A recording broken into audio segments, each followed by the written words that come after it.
All right, I guess we're back. Another episode. I have no idea what number episode this is, but I'm excited for this one because I'm a marathon fan, and we got Colin Mickow here. Hello. So Hey, background on Colin.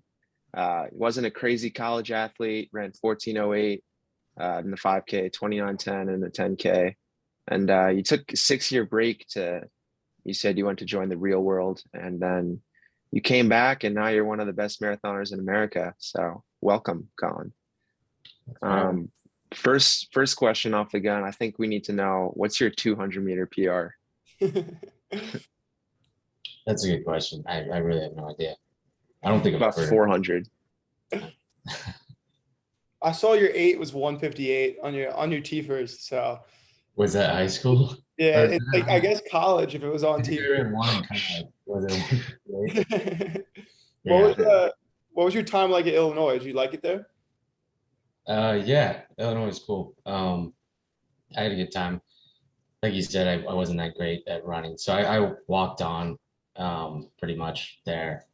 And then I got, I came from a small school where I was running like 30, 35 miles a week or whatever in high school. So then once I started running more in college, I got quite a bit better than I was in high school right away.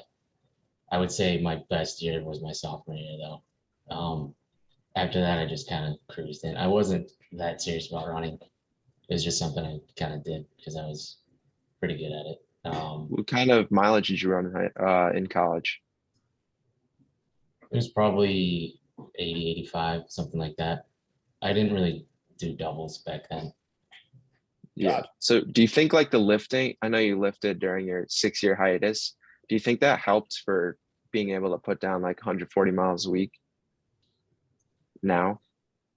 Um, no, I've seen people like say that maybe that's why, but to be honest, I was doing like all upper body stuff. It was all vanity Okay. shit. It was like benching, curls, Beach body lift. tricep extensions. Yeah, I wasn't doing a lot of leg stuff that might help in the running department. So What did no, that's why. what did that transition look like from like we've said before, joining the real world to being like, you know what, I kind of want to like transition back to a high level of running. What did that thought process look like then? Because that's a long time. Yeah, it wasn't like one day I just decided I'm gonna be a runner again. It was I took the 6 years off, but I still ran um I don't know, maybe an hour a day or something like that. Usually. I just didn't race at all. I used to say I wasn't ever gonna race again unless I was in shape because I didn't see a point going out there and just running a shitty race. That Yeah, is that's why. That's a Yeah. debate that my girlfriend and I went on like a shakeout run one time. She was like, "Are you ever gonna like, run a marathon someday?" And I was like, "The only time I will ever run a marathon is if I think I'm one of the best marathoners in the like I'm not just gonna go run like a fun run, go run a three. Finish Yeah, New York City. I'm like, I'm doing it. Like if I'm doing it, I'm doing it. I'm not half-assing this. yeah. Which I wasn't like training when I ran my first half. That was where I first came back. I did a half. Um, but I did start running more and stop. I just started to like running more than the lifting. So the reason I lifted and ran, I'm still like obsessed with working out or was. So I was working out a ton every day before and after work. And I just started kind of switching the lifting time to more running. So I started running more and more. Um, and then there was a half marathon that started like maybe half a mile from where I lived at the time in Naperville, Illinois. It's a suburb of Chicago. Um, so I just decided to sign up for that and run it. I didn't think I'd do well, which I don't know. I ran a 107 uh, by myself, started at probably 6:30 pace. So I did crank it down some, Jesus. but 67 the hard way. I had no idea what to expect. The most I'd ever raced was the 6 miles, 6.2 miles for a 10K. So I didn't know what would happen if I ran 13 miles like all out. So I started really slow. That's funny. Yeah. I guess that's the best way to do that rather than going out and Just hammering having from the fun. front. Maybe Yeah. you'd be in a different Yeah. spot right now if it wasn't as fun and as building up would have been. Yeah. Yeah, it was, but then after that is when I kind of decided I might get back into racing a little more. Did you at that point, did you think, being one of the best marathoners in the country and the world, like, did you think that was No, on the horizon still, or? no, I didn't think that was gonna happen. I just thought it'd be fun to win these local races. You know, the road races, even the local ones, it's pretty fun to run those. You get like little prizes and stuff like that, free shoes or whatever you can win. So I thought it'd be fun to just go out and run some of those, win some of that stuff. Shay and I do that too. I feel like in the summer, right, Shay? You just raced one. Yeah. Yeah. Yeah. I mean, dude, these local races have like $500 prize cash. That's pretty good Yeah, for running like I the 520 first pace. one I did, the first one I did, like I left before the awards or anything, and it was super local. So like my family was still kind of hanging around there, and they came home and they're like, "You got to check." I was like, "I'll take it." It's to run a 15:55 5K in my hometown. nice. That's free there. I'll take that. Yeah. Um, I guess while we're on the topic of training, do you still incorporate lifting? Being such a long distance guy now, do you incorporate lifting at all? Probably not as much as I should.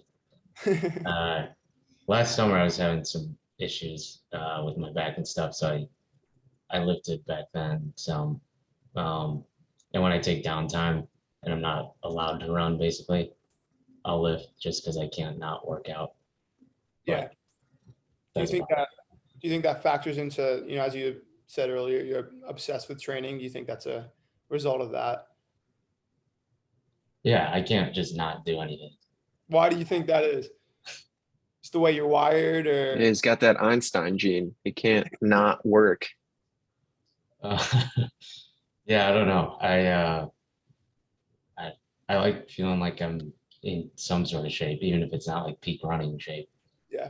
I don't like feeling like I'm getting fatter, basically, I Yeah, guess. no, absolutely. I'll have the same issue when a season ends and I take my couple weeks off. I find myself lifting every one of Yeah, those days because I'm like, I can't not do something. I feel weird. yeah, It doesn't feel normal. yeah. I mean, I'm basically in that phase right now. It's only been a week. So I guess if that kind of transitioning there, do you want to talk about the world's race? No. um, Yeah, I mean, I can. I should have phrased that differently.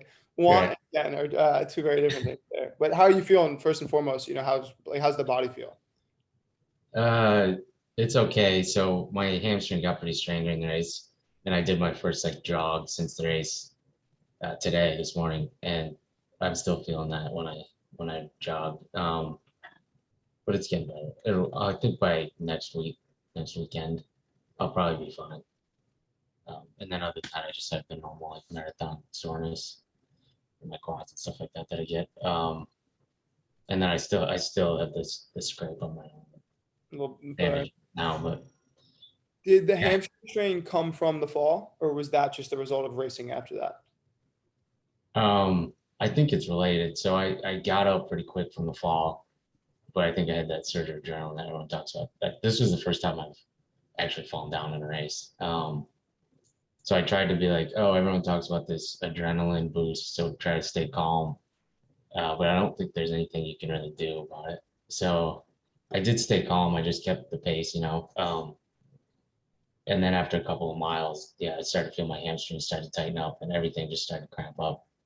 It was pretty tough to finish the race. Like I was like, even my arms were cramped, everything, my legs.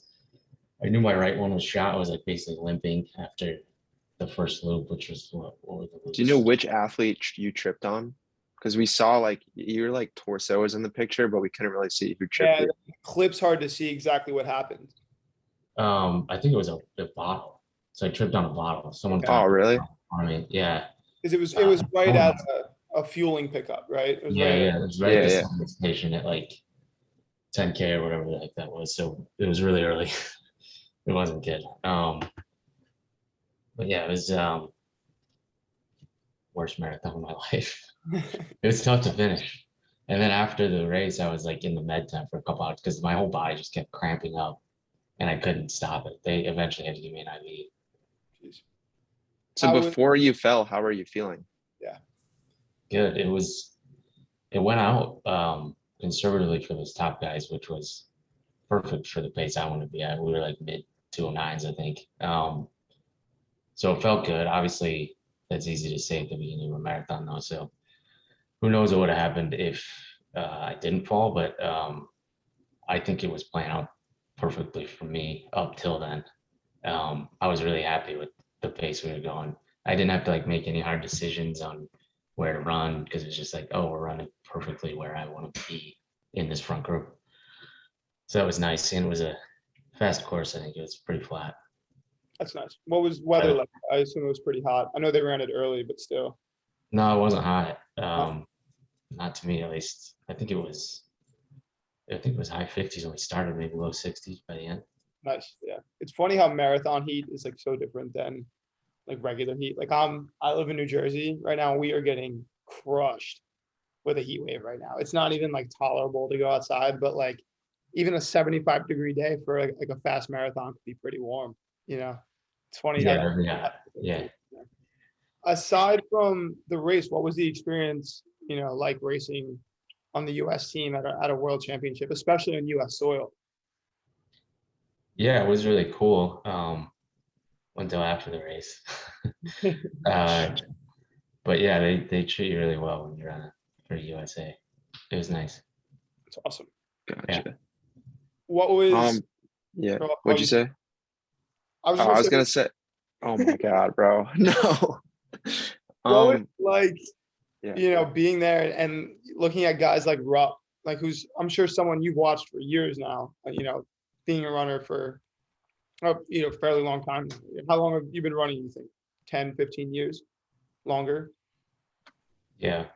I don't know, 15 years. A little bit. Like, so guys like Galen Rupp and all these stars up there, what was it like, to toe the line with them, being someone that's had this big surge, in your competitive career, racing against these guys who are legends of the sport? What was that like? Yeah, it was really cool. I know you're like fishing for the like dream come true thing. No, I just want to know, To be honest, I wasn't like a guy that's like, oh, I just can't wait to make an Olympic team or anything. I just ran because I was good at it. It is cool to come back and then be, I would say, a lot better than I was. And yeah, Rupp's a legend, so it's cool to line up with him. Yeah, I mean, it's cool. Did you talk to him before the race at all? No, we didn't talk. I was gonna say, I still don't know him. He was probably locked in. It's like these are just another guy. Like they're no better than me. They're just another guy towing the line for a race right now. I'd like to think that's how I'd be in a situation like that, but I don't know. But just looking at them, like they're here to do the same thing I'm doing. They're just, they're mortal. Yeah. Yeah, I mean, I just want to go out and run my own race, whatever, whoever's there, doesn't matter. I mean, I don't know most of the guys from the other countries. In fact, I don't know if I knew any of them. So the Canadian guys I knew of. Levins, yeah. Shay's a big Cam Levins guy. He likes his diet. Yeah, the diet, the milk diet, and then the 180 miles a week is crazy. Yeah, I saw a couple of things on that. What do you think of 180 miles a week? I know you're doing like 140. You think that's like crazy? No, I don't actually. I do 140, 150, whatever, because that's what I can fit in really. I think if I didn't have a job, I might do more. I might do longer days on like some of my medium days or my easy days or something. I don't know. I mean, I just kind of hit the 140. I break up my easy runs and medium long runs during the week because I work, but I did take 1 week vacation during this training block and I still ran 140 on singles, which I would like to do. Yeah. Good. What is it like to balance, training at such a high level and being such an elite runner for the US right now with, having a job, with living a real life? And you have a son, right? Too? Yeah. Being a dad as well, with everything on your plate, how well does running fit in and what's the challenge there? Well, so like I said before, I even was running like this, I was still working out as much. So to me, it's just the way my life is. The only thing I could see where it does kind of suck sometimes is if you do have like something pop up, like maybe not an injury, but something that seems like it might lead to a strain or something. I feel like if I was a pro, I might be able to just go get that checked out that day. But usually it's like, nah, I got to go to work. I can't. Maybe I'll try to fit it in. I can Yeah. work early or something on Thursday, try to get in. But it's like I can't just do it when I want to all the time. I So do it. it's a different version of that lifestyle that you might not be able to like have access to, whereas you got the guys that are fully funded and stuff who get to live that life. It was like, oh, something's nagging me today, well, let me go. I don't know if you remember, but one year Centro was supposed to come talk to us at NXN or like hang out with us. Do you remember? And he didn't show up. Nah. Everyone was like, like fuck this guy, like he didn't show up on us. And he came, he's like, sorry, like felt a little tweak, had to go hit him with the chiro and acupuncture like immediately, just skip the thing. I Jesus. remember being like, that's this guy's life. Like, you're able to afford this luxury. That Whereas white collar. I like the blue collar aspect of like, I live a real life. I have a job. I have a child. Like I have you have real responsibilities to do. Yeah. What's your morning routine like before work and running? Usually it's like 4:15 that I wake up. 4 o'clock if it's a meeting long. 4:15 on an easy morning. I like to take my time in the morning. I don't like get out the door that quick. So like 5:30, 5:45, I'll try to leave for my run. Then I get to work. Well, so I only have to go in 2 days a week now, Monday and Tuesday. But I'll get to work like 8:30. Then hopefully I can leave by 5:30 or so, 6. My commute's about 35 minutes. Okay. And then put my running stuff on and go for another run. What do you do for work? I'm a financial analyst. Gotcha. For a corporation. Gotcha. Was that what you studied in school, or like how were you led to that path? Yeah, I was finance in school. Awesome. Where are you based out of now? And ideally, if you could be anywhere else, where would you want to base like training at? If you could live the easy life of being based at a camp somewhere or something, what would you do? So I'm a suburb of Chicago, Oswego, Illinois. This is where I'd want to be. Good. I like that answer. Yeah. So we had a couple of listener questions for you. One, I'm not sure if you know Tim Rossi. He did reach out to me and said you're a good guy. Yeah, he's good. But he wants to know, and if you could speak a little bit to this, what your Saturday, Sunday, Monday routine's like. And quote unquote, he said, dude runs like 60 miles in 3 days. Yeah, so Saturday is usually my long run. And this is during a training block. Even not a training block, it's still somewhat structured by this, but not as intense. But so if I'm training for a marathon, I do Saturday, I'll do a marathon. So 26.2. And that'll be just like a progression. I'll get down to like sub 5s at the end, hopefully, at least towards the end of my training. Low 5s, maybe earlier. Sunday, I'll do 20 miles, similar progression, but just 20 now. And then Monday, so Monday's a work day. So then I do 18 in the morning, which again, a similar progression, get down to like low 5s, and then 6 after work. Awesome. How long is it taken to get to that level of training where you could just kind of bang out like 60 miles in 3 days?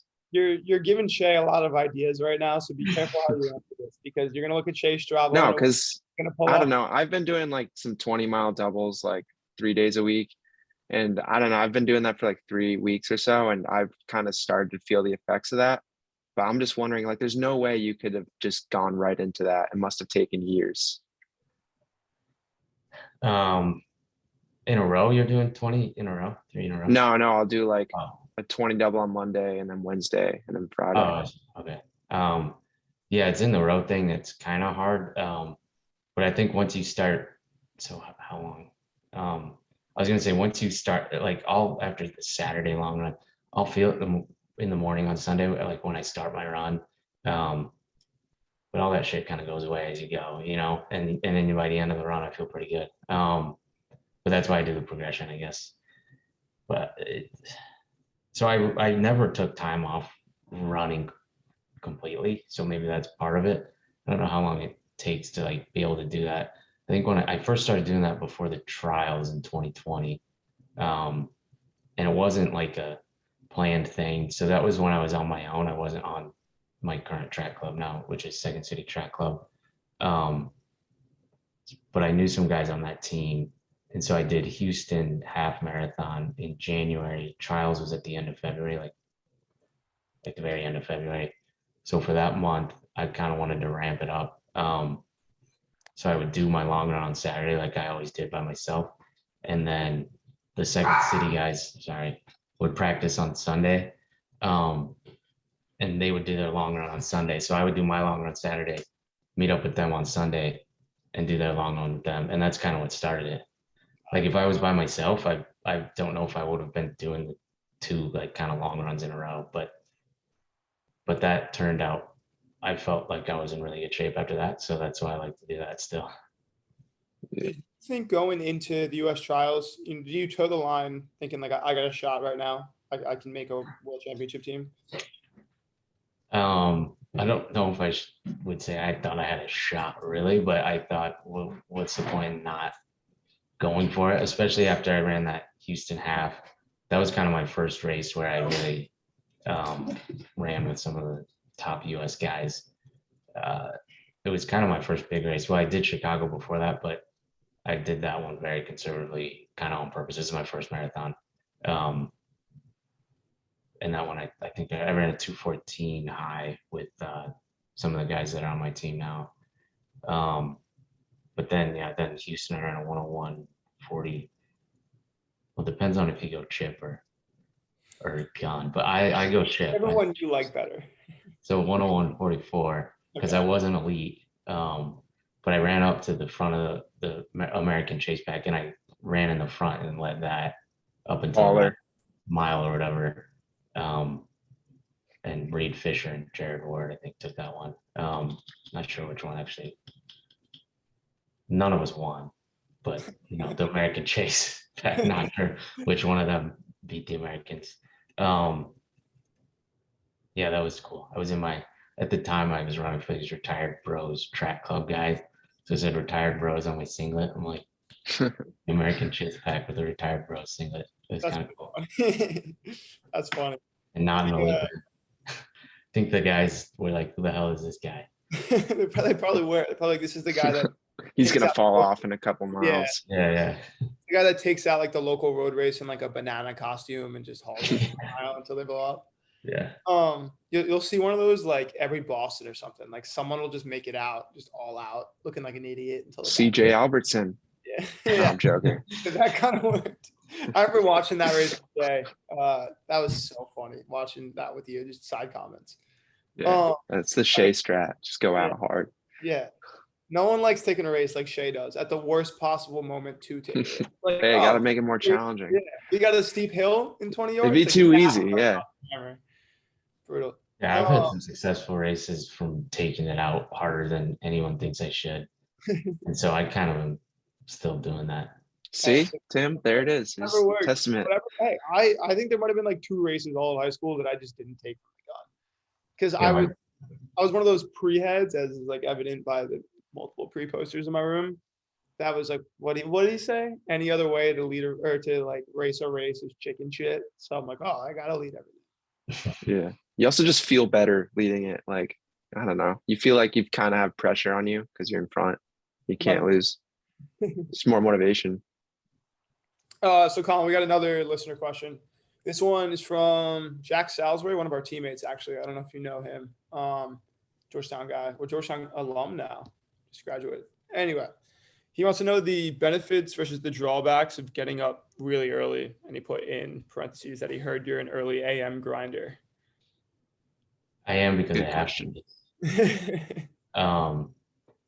I'd say the drawback is I don't feel as good. Like when I don't have practice on the weekend, I'll run later. I'll run at like 9 or something, and I'll always start faster. So when I start at like 5:30 in the morning, I start at like 8-minute pace. It takes me a while to get into it, But if it's like I have time in the morning, I'll usually start 6:30 or whatever, decent pace. I guess that's a drawback. Maybe that's why I have to run so many miles though. I think sometimes too. It's like the first couple don't count because they're at 8-minute pace. I was gonna ask you later, what do you think about this whole debate on like what mileage counts? Like what Klecker has Klecker miles, right? I've Where heard he of has it. like a certain time. I don't know what the cutoff is, Shay. Do you know? There's like if you're not running certain pace, then the miles doesn't count. Or like I've people always not thought just like sub 7 is like just fair game. I mean, like low sevens is fine too, but depends on once the you day. start creeping towards 8, yeah. Yeah, I always have a You couple of think 8. warm up and cool down mileage counts? I count it. If you're counting me, I was a 140 guy a week. I mean, those are in there. But I Yeah. think people look Yeah, at- you have to kind of take Imagine. those, or else you're dropping 200-mile weeks. yeah. Would you ever go for one? Like the old Cam Levins ones? I don't know. If it made sense. Yeah, maybe. I mean, I don't think 180's too crazy. 200's getting crazy. I don't think it's gonna necessarily be good during real training, but if you just do it for fun, maybe. Yeah. Do you are there any like recovery tools you use or anything you believe like helps your recovery? Or do you focus on recovery at all because you do so much mileage, but you also have, other aspects of life to focus on? Yeah, I wish I had more time for it. But I don't have any specific thing that I think like helps, especially, I just roll out or whatever. I use that. It's that stick with the white things on it. I use Yeah, the that. hand roller. Yeah. Yeah. The recovery roll or whatever that is, that clamshell thing. Yeah. R8 I just got thing. one of those. I like those. Because Those are it's kind of quicker because you got both sides. yeah, exactly. That's funny. Yeah, and then I have a guy near me in Oswego here, Impact Sports. He helps me out. I go to him once a week. He'll do like the cupping, dry needling, that stuff if I need it. Makes sense. I think our last listener question, what does your like training shoe rotation look like? I used to be a big pegs guy up until I would say my training before the last Chicago, up before 2021. So I kind of weeded those out a little bit. I don't wear pegs that much. I like the what are those, Invincibles on easy days. Those are my favorite like easy day shoe by far. I love those. That's what made me kind of stop with the pegs. I like those more. And then workouts, I use the Tempo Next Percent. You know those? Yeah. They're like, We both have pairs. Yeah. yeah, they're like kind of like the Alpha 5 version workout shoe or whatever. Yeah. The flat in between. Yeah. The Yeah. I wear those a lot too. I'm sure I'm an 800 guy, so I imagine we use them for two very different things. But what's like your cutoff on when I mean, like workouts? Do you work out in any other shoe? Do you work out in Alpha Flies at all? Almost never. I did one workout this training block in them. I did 20-mile where I did like the first half slow and the second half in like 440, 450 range. Before this, right, that 2 weeks out. But I think he told me to wear them, my coach, and I think he wanted me to wear them for like recovery kind of thing, like not for the speed, but mostly just like he thought I wouldn't feel it as much in my legs, Yeah. which I That's kind the of big thing I've heard about those, right? The U2 shade, like a lot of people, even people we know, wear them for just recovery for like focuses. yeah, Yeah, that's kind of definitely. because I like the whole like, oh, only wear them in races because then they'll feel better in the race. Yeah. That's why I do that. But Okay. sometimes I am like, it does, if they actually make it so you don't like get as banged up from a workout, I don't know. It does make sense when people argue that. I do. I mean, granted, I'll probably never race in a pair of Alpha Flies, but I do like I do like any threshold or above thing, we'll probably end up wearing those. I know Shay, you wear them a lot too, right? Yeah. I don't know, dude. Yeah, the recovery is crazy. I don't get people that only save them for races. Like you want to be as good as you can, so you might as well just utilize everything that's available. Yeah. Yeah, I might switch someday. I don't know. But the paces then are bullshit though. Not bullshit, but it's like you can't compare it to the past, I guess, if you're wearing them. and didn't wear them before. Yeah. Yeah, So they definitely. definitely help. I mean, those Oh my shoes, God, yeah. I love those shoes. Is there like what's your ideal path right now, running career wise, and then your career also outside of running? You know, what do you want life to look like in let's say 10 years? 10 years. I mean, as a realist, I know I'm gonna have to just keep my career job. I'm not like gonna sign some big deal or anything like that where I'm a full-time runner, especially, I have like real expenses like an adult has now. I'm in my 30s. And I've got a house, a kid like you referenced earlier. Um definitely gonna, I mean, I'll keep running, but I'm gonna keep my job. I'm not really sure what the question is. I don't think I'm gonna sign some big deal or something where I So don't you have would not ever consider like taking a break from your job for like a full um contract? I mean, I would love to if I got paid enough. I don't think I'm gonna get that. So realistically, I'm not banking on it.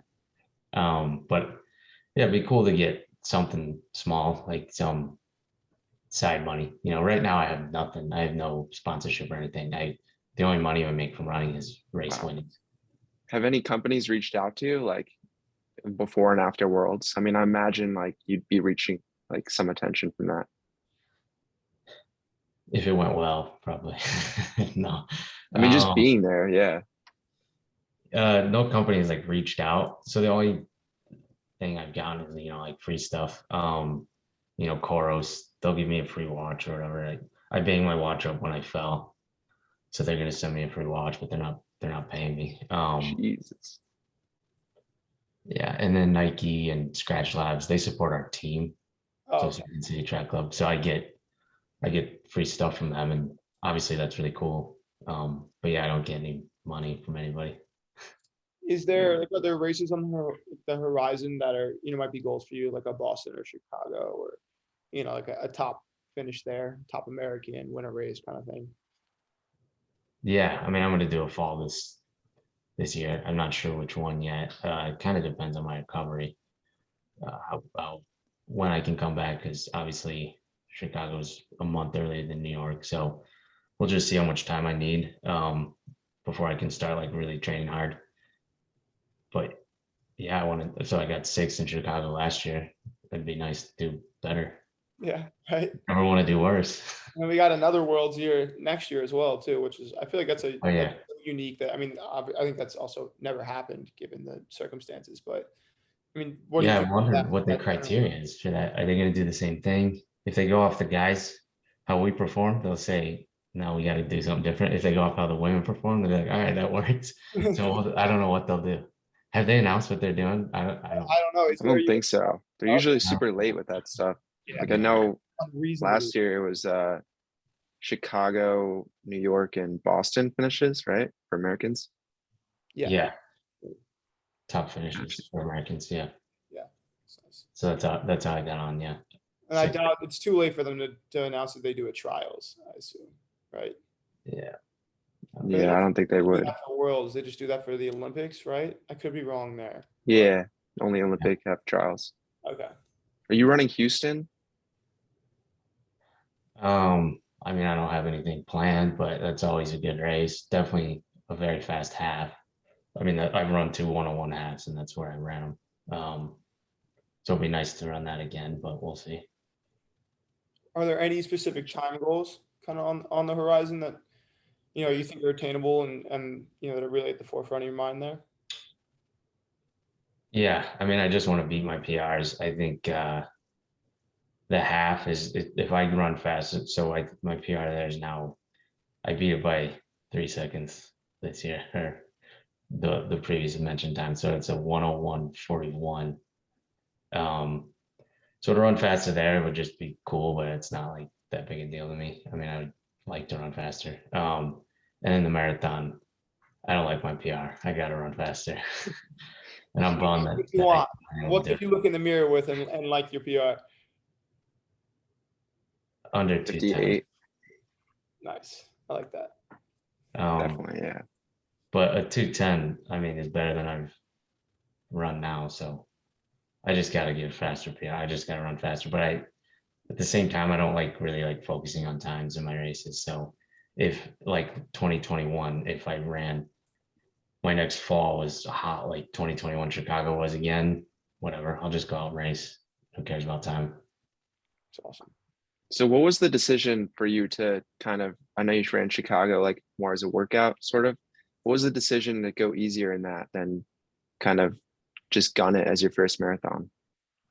Oh, in 2019. Yeah. Well, it was my first marathon. I had no idea what I was doing. So I knew the trials time was under 219 back then. I think they dropped it a minute. So it was under 219. So honestly, I was like, I just had to run faster than that. And I didn't really even know what that meant. I had run a handful of halves at the time. And then I guess I had run Houston. So I had run pretty fast before that race. Or no, Houston was after. All right. Yeah. So I'd run like a handful of halves. I think my PR was like a 104 before that. So I did think it's like 5:16, 5:17 pace or something to run it under 219. It was something like that. And I was like, seems like that'll feel very easy, but I'm not totally sure. So whatever, I'll just start there and I'll see how it feels. And then during the race, there was a guy who had beaten me in a half like a month before in my tune-up, who was just right in front of me. He was elite and I wasn't in the elite corral. So he got ahead of me. Yeah, that was a crazy start. I was in the back of American development that year and I was like having to dodge and weave people at the beginning. It's crazy. Because it's a huge group they have for that American, and I didn't want to push up to the front. I didn't like that. But anyway, so someone in the race that I knew was next to me, pointed out this guy that had beat me and said, he's going to run a sub 215. You should go with him.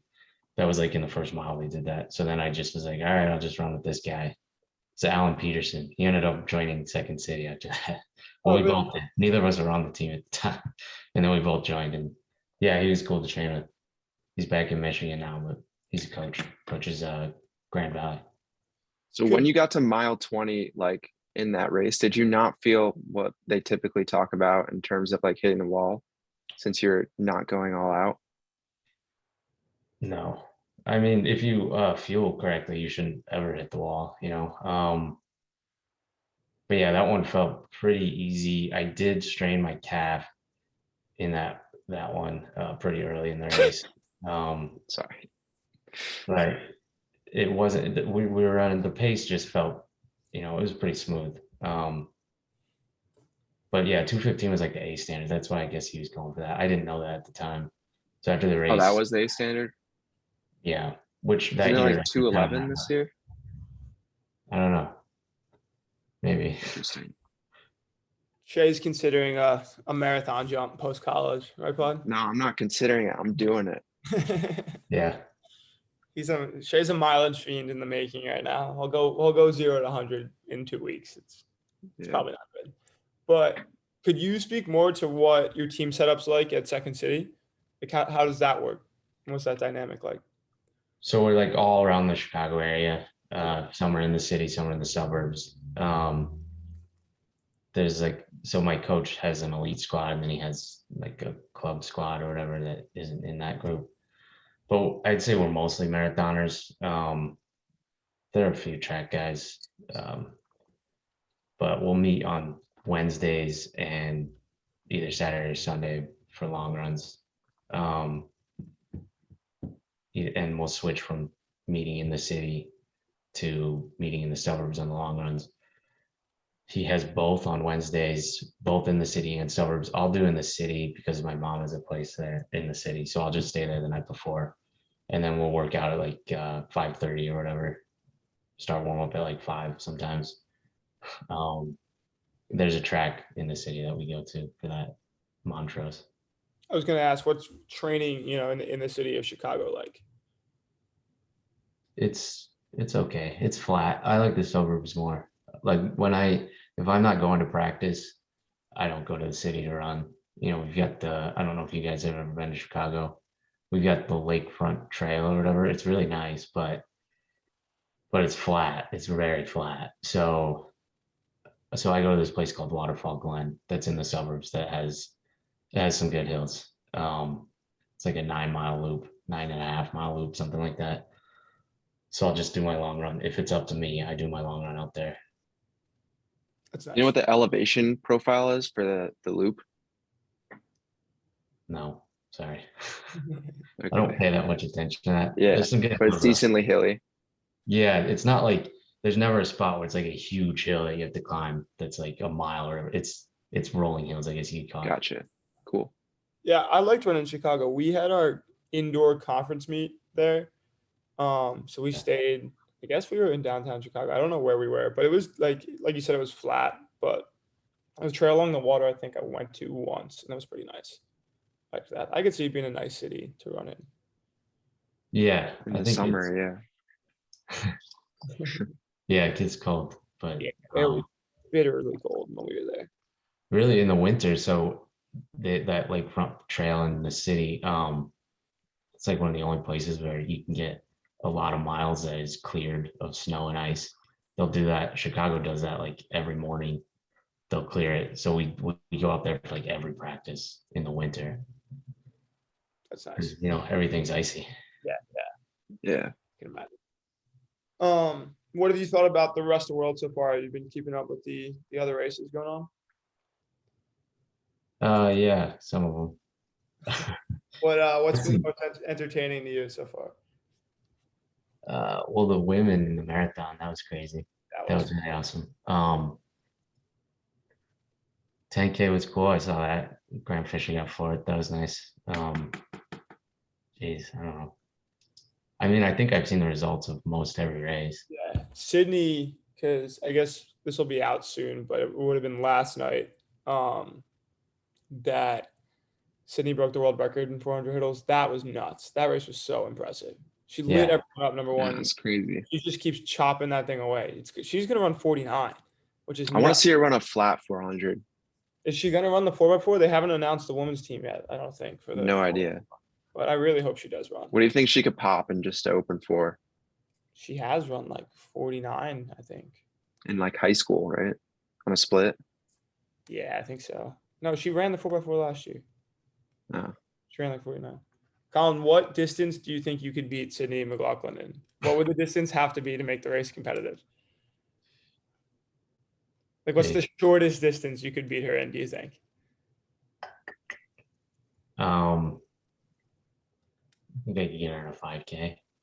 Definitely, you could definitely get Dude, I think you could get her in like a mile. Yeah, I think I'm she's not thinking running a less than a mile might be where is it even? Where do you like? Yeah, but I'm not fast at the mile either. I'd imagine I'm not now. Dude, you're a 211 guy. I'm sure you could pop like a 410 at least.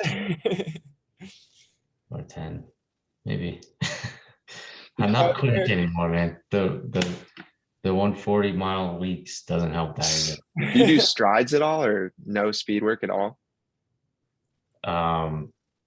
Almost none. Wow.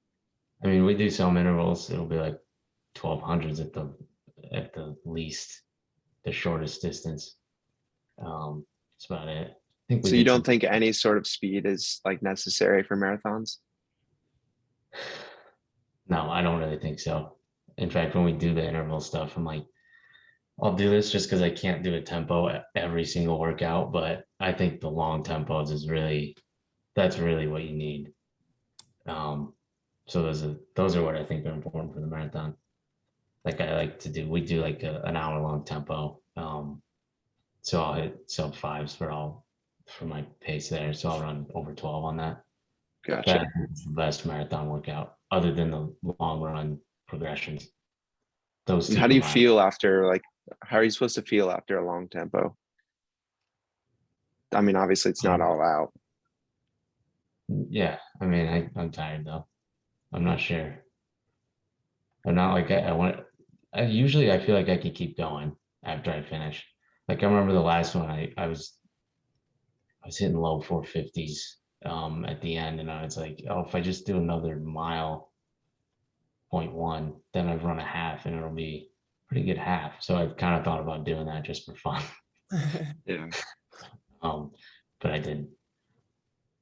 So I guess before we wrap up, we usually do Shay competes against our guest in something. I think usually we have a definitive answer on one, but I thought it would be fun to see which of the two of you guesses like closer to the winning time of the 5K tonight at Worlds.